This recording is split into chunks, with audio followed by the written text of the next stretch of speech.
Hello, beautiful people. Here's a quick lesson on equivalent expressions.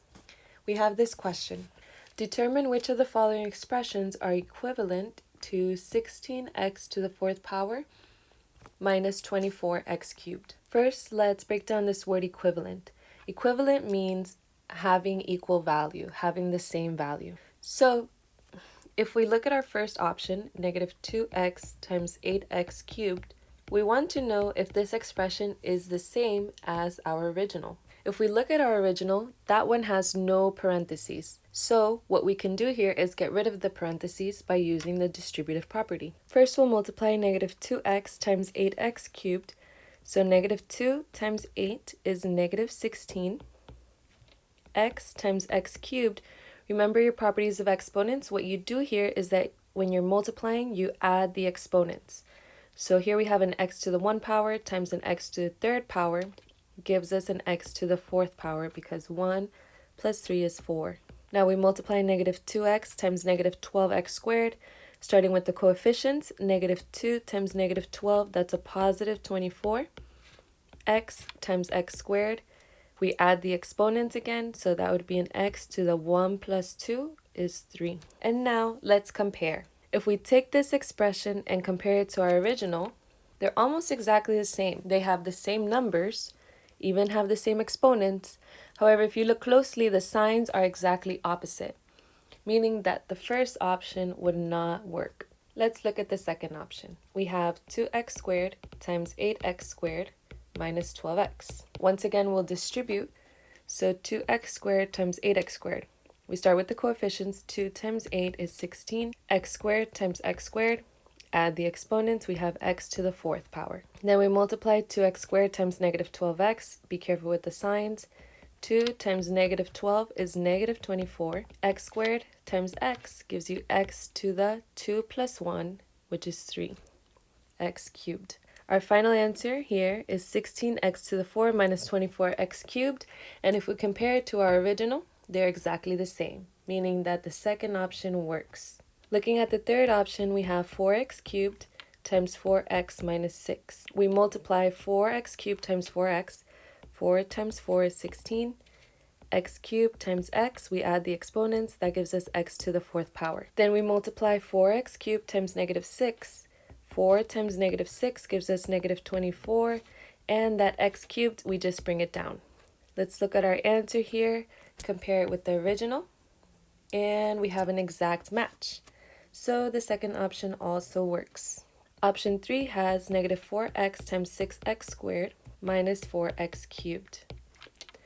Negative 4x times 6x squared, that's negative 4 times 6, negative 24. X times x squared, I hope you got the hang of it by now. We add the exponents, that's x to the third power. Next we have negative 4x times negative 4x cubed. Negative 4 times negative 4, remember, when you're multiplying same sign, it's positive. So a negative times a negative is a positive. We get plus 16. X times x cubed, we get x to the fourth power. Now let's compare our expressions. If we compare this one to the original, they are not exactly the same. They look different. However, if we look very closely, we'll see that they do have the same numbers, the same terms rather. But if we look closely, we'll see that they actually do have the same terms. Here we have a 16x to the fourth power. Here we also have a positive 16x to the fourth power. Up here we have a negative 24x cubed. And down here in our answer, we also have a negative 24x cubed, meaning that these expressions are indeed equivalent. Remember, you can rearrange the order of expressions. You can switch these two around as long as you keep the sign with the term. So we can bring that positive 16x to the fourth to the front, followed by that negative 24x cubed right behind it. Now our expressions look exactly the same, and that is absolutely a mathematically legal move to make, meaning that the fourth option also works. Moving on to the last option we have in the list, 8x cubed times 2x minus 3. Let's multiply 8x cubed times 2x. 8 times 2 gives us 16. X cubed times x gives us x to the fourth power. Then 8x cubed times -3 would give us 8 times -3, which is -24. And then we just bring down that x cubed right behind it. Let's compare, and we have a winner. So the last option also works. Now, isn't that cool, guys? Look how many ways we can write the same thing, the same expression. Out of all of these expressions, only one of them is written in factored form. This one. How do we know that this is in factored form? Well, if we look inside the parentheses, we see a 2 and we see a 3. The factors of 2 are 1 and 2. The factors of 3 are 1 and 3. 2 and 3 are prime numbers, and the only factor they have in common is 1. That lets us know that this answer is in factored form. Now, even though the other three options are also equivalent, they are not in factored form, and let's see why. For the second option here, inside the parentheses, we have an 8 and a 12. 8 and 12 have factors in common. The greatest common factor of 8 and 12 is 4. If we look inside the next set of parentheses, we see a 4 and a 6. The greatest common factor of 4 and 6 is 2.